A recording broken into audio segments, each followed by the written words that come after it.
Hello बच्चों, real excellence के इस नए वीडियो लेक्चर में मैं प्रेम सर आपका स्वागत करता हूं। आज के इस वीडियो लेक्चर में हम लोग क्लास 12 की फिजिक्स का फर्स्ट लेसन का सेकेंड लेक्चर पढ़ेंगे और इसमें मैं आपको बताऊंगा कि किसी भी पदार्थ को कितनी प्रकार से आवेशित किया जा सकता है। तो चलिए बिना टाइम वेस्ट किए हुए हम लोग आज का ये वीडियो लेक्चर स्टार्ट करते हैं। तो आज हम लोगों का जो फर्स्ट टॉपिक है वो ये है कि आवेशन की विधियाँ, किसी भी पदार्थ को कितने प्रकार से हम लोग आवेशित कर सकते हैं। आवेशन की विधियाँ, मेथड्स ऑफ चार्जिंग, इन्हें इंग्लिश में बोला जाता है मेथड्स ऑफ चार्जिंग। तो आवेशन की मुख्यतः 3 विधियाँ होती हैं, जिसमें से पहला है चालन विधि, दूसरा है प्रेरण विधि और तीसरे नंबर पे आता है घर्षण विधि। तो हम लोग किसी भी पदार्थ को इन 3 विधियों द्वारा आवेशित कर सकते हैं। आवेशित करने का मतलब ये हुआ कि पदार्थ पर आपको पहले ही बता चुका हूँ, मैं इसका पिछला वीडियो लेक्चर में बताया हूँ कि किसी भी पदार्थ पर 2 प्रकार के आवेश आ सकते हैं, या तो प्लस में या तो किसे माइनस में। या तो प्लस में आएंगे या तो माइनस में। तो हम लोग किसी पदार्थ को कब प्लस आवेशित कर सकते हैं, कब माइनस आवेशित कर सकते हैं, तो इसे हम लोग इन 3 विधियों की सहायता से देखेंगे, समझेंगे और जानेंगे। तो इन तीनों में हम लोग का जो फर्स्ट विधि है उसका नाम है चालन विधि। इस विधि का हम लोग अध्ययन करेंगे, तो इसको हम लोग हेडिंग कर लेंगे। चालन विधि को हम लोग इंग्लिश में बोलेंगे चार्जिंग बाई कंडक्शन। इसमें क्या होता है कि मान लीजिए कोई एक वस्तु है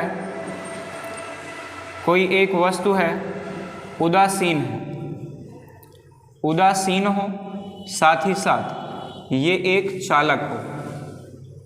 उदासीन हो और साथ ही साथ क्या हो, चालक हो। कोई एक वस्तु है जो कि उदासीन है और क्या है, चालक है। इसके समीप यदि हम लोग कोई रॉड लाएं, आवेशित रॉड लाएं, प्लस में या फिर माइनस में, जो भी आप लाना चाहें वो ला सकते हैं। तो अगर हम लोग कोई रॉड लाएं, मान लीजिए प्लस की रॉड लाएं, अब ये प्लस रॉड को जब हम लोग लाएंगे, इसके समीप लाएंगे, इससे स्पर्श कराएंगे हम लोग, इसको हम लोग इससे स्पर्श करा देंगे, तो ये आवेश, ये धन आवेश इससे निकल के इस पे चला जाएगा। और हम लोग बोलते हैं कि इस प्रकार आवेश एक बॉडी से दूसरी बॉडी में चला गया, चल के जाता है। इसीलिए इसे हम लोग चालन विधि भी बोलते हैं। तो जब हम लोग किसी उदासीन पदार्थ को किसी आवेशित चालक से स्पर्श कराते हैं, इसे हम लोग बोल सकते हैं स्पर्श कराकर। स्पर्श यहाँ पे जरूर कराना है। अगर स्पर्श कराएंगे तो क्या होगा कि वस्तु A का आवेश वस्तु B में ट्रांसफ़र होने लगता है, अर्थात जाने लगता है। और ये तभी पॉसिबल है जब ये दोनों वस्तुएं कैसी हों, ये भी आपका चालक हो और ये भी आपका क्या होना चाहिए, चालक। दोनों ही क्या हों, चालक हो, तभी जो है वस्तु आवेशित हो सकती है। और इसी में एक इम्पॉर्टेंट चीज़ ये देख लीजिए, इस प्रकार आवेशों के स्थानांतरण की यह विधि क्या कहलाती है, चालन विधि कहलाती है। और मान लीजिए कि ये कोई एक वस्तु है जिसका नाम मैंने दे दिया A, कोई एक वस्तु B है, A पर आवेश है Q और B पर आवेश है 0, मतलब एक पर आवेश Q है, B पर कितना है, 0। अब ध्यान दीजिएगा, जो बॉडी A है, मतलब वस्तु A है, ये आकार में, आकृति में,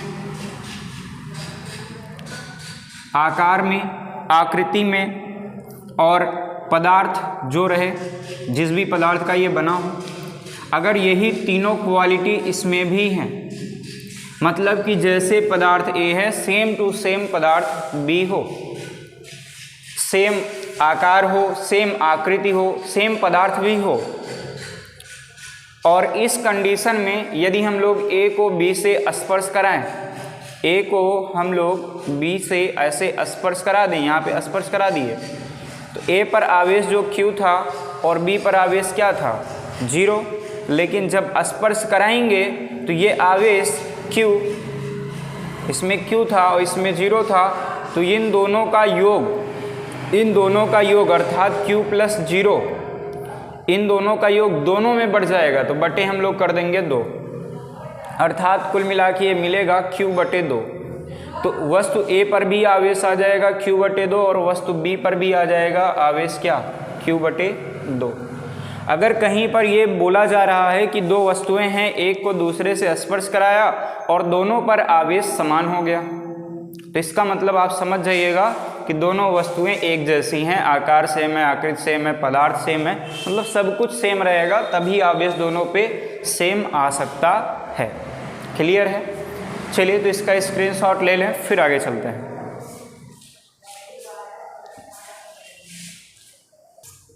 चलिए, आवेशन की चालन विधि तो हम लोगों ने पढ़ लिया।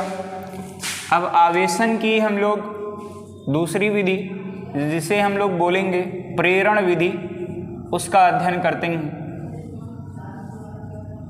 इसे हम लोग इंग्लिश में बोलते हैं charging by induction, charging by induction. इसमें क्या रहेगा कि हम लोग कोई एक वस्तु ऐसी लेंगे जो चालक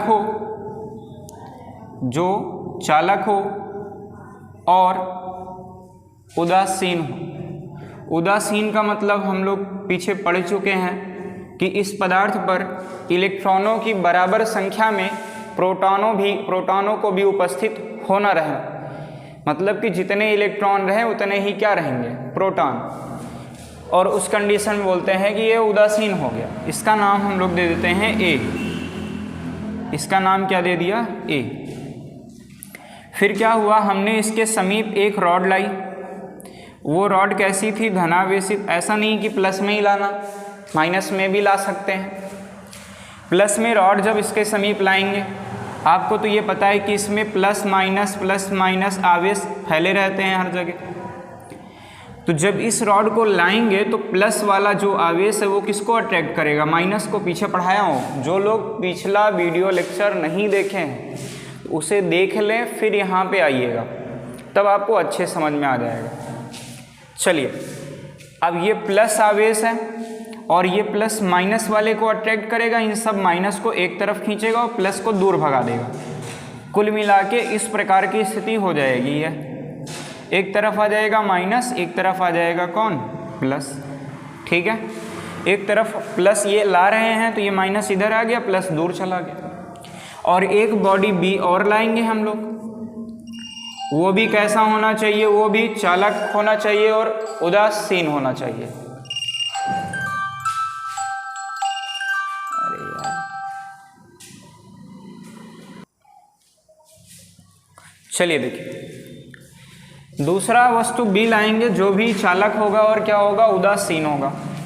अब इसको इसके समीप लाएंगे और सटा के एकदम रख देंगे ऐसे। जब बी को ऐसे समीप ला देंगे तो बी के भी जो ये प्लस चार्ज हैं, ये प्लस चार्ज बी के माइनस चार्ज को एक तरफ लाएंगे और प्लस वाले को कहाँ भेज देंगे, दूर। तो ये प्लस और माइनस एक दूसरे से मिलके उदासीन हो जाएंगे, प्लस और माइनस चार्ज ये एक दूसरे से मिलकर उदासीन हो जाएंगे, मतलब इनको हम लोग यहाँ से हटा देते हैं, इनकी कहानी करते हैं ख़त्म।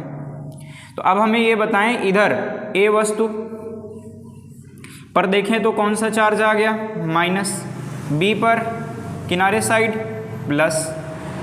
इधर अभी हमने छड़ को रखा हुआ है, इस छड़ को पास में ऐसे रखे रहिएगा और पास में ही रखकर अब इन लोग को अलग कर देते हैं, मतलब कि ये ऐसे एक रॉड प्लस वाली तो रहेगी ही, ये प्लस रॉड तो रहेगी ही, बस वस्तु ए को और वस्तु B को, ये A है ये B है, दोनों को अलग कर दिया तो एक पे आ जाएगा माइनस चार्ज, एक पर आ जाएगा प्लस चार्ज।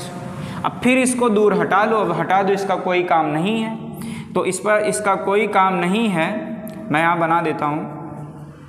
अब इसका कोई काम नहीं है, अब इन लोग को हटा के यहाँ पे देख लो, अब वस्तु A को यहाँ रखो, वस्तु B को यहाँ रखो, एक पर आ गया माइनस चार्ज, एक पर आ गया कौन सा चार्ज, प्लस। तो देखिए प्रेरण विधि द्वारा हम लोगों ने क्या करा लिया, आवेशन, मतलब कि दोनों वस्तुएं A और B जो कि शुरू में कैसी थी, उदासीन, उन पर हमने क्या ला लिया, आवेश। कौन सी विधि से, प्रेरण विधि से। प्रेरण का मतलब होता है प्रेरित करना, ये क्षण इसको प्रेरित किया और माइनस को किनारे लाया, प्रेरित करके आवेशित किया गया।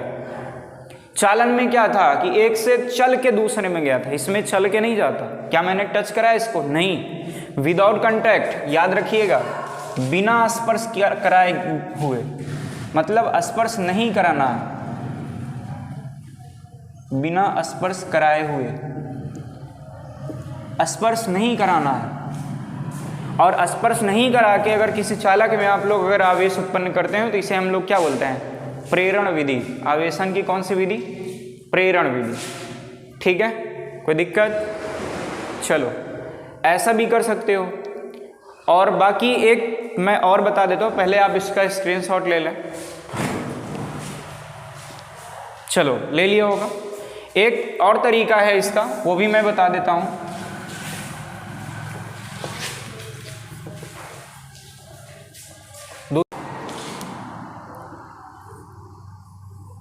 एक दूसरा तरीका जो ये है कि एक चालक A है, इसके समीप हम लोग एक प्लस धनावेशित क्षण लाते हैं, जिसके कारण इसकी एक सतह पर माइनस चार्ज आ जाएगा और दूसरी सतह पर प्लस चार्ज आ जाएगा। अब इसको हम लोग पृथ्वी से कनेक्ट कर दें तो पृथ्वी के पास बहुत सारे इलेक्ट्रॉन्स होते हैं, वो इलेक्ट्रॉन्स यहाँ से जाएंगे और जाएंगे इन धनावेशित, जो भी धनावेश होंगे इनको क्या कर देंगे, ख़त्म कर देंगे। और जब इनको ये लोग ख़त्म कर देंगे तो बचा कौन चालक पर आवेश, केवल और केवल कौन सा, प्लस, नहीं सॉरी क्या रहेगा, माइनस। कौन सा चार्ज आ गया, माइनस। तो A वस्तु देखो आवेशित हो गई। ठीक है, तो इस प्रकार से भी हम लोग आवेशित कर सकते हैं वस्तु को, जैसी आपकी इच्छा हो, दोनों प्रकार मैंने बता दिए। ठीक है, तो चलो आगे फिर देखते हैं। प्रेरण विधि हो गया, अब एक और विधि आती है जिसका नाम है घर्षण विधि। तीसरा नंबर है घर्षण विधि।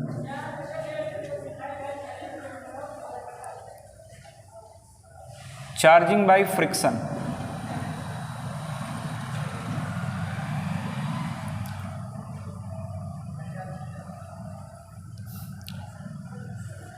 इसमें क्या होगा कि हम लोग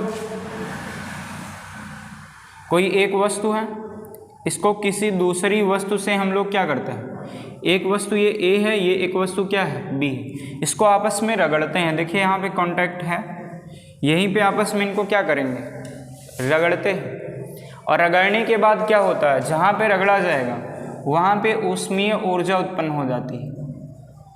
कौन सी ऊर्जा, ऊष्मीय ऊर्जा उत्पन्न होगी। और ये ऊष्मीय ऊर्जा क्या करती है कि दोनों वस्तुओं में ध्यान रखिएगा, दोनों वस्तुओं के बाह्यतम कोश के जो इलेक्ट्रॉन होते हैं, बाह्यतम कोश के इलेक्ट्रॉन, बाह्यतम कोश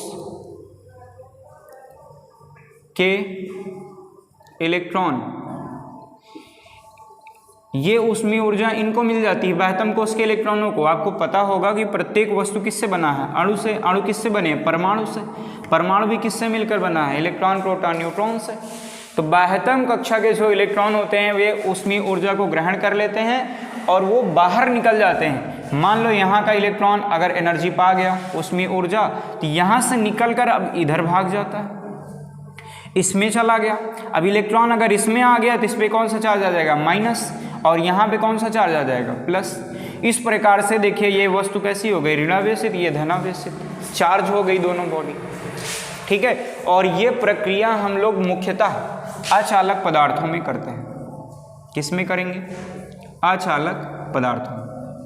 ये प्रक्रिया हमेशा मुख्य रूप से अचालक पदार्थों में की जाती है। अचालक पदार्थ मतलब जिसमें करंट फ्लो नहीं हो पाता है। तो चलिए, प्रेरण की 3 विधियां नहीं समझ में आया तो एक बार रिवाइज करके वीडियो को देख लीजिएगा, और कोई दिक्कत होगी तो फिर कमेंट में बताइएगा। और आज का वीडियो यहीं पे समाप्त करते हैं, मिलते हैं नए वीडियो लेक्चर में, तब तक के लिए धन्यवाद।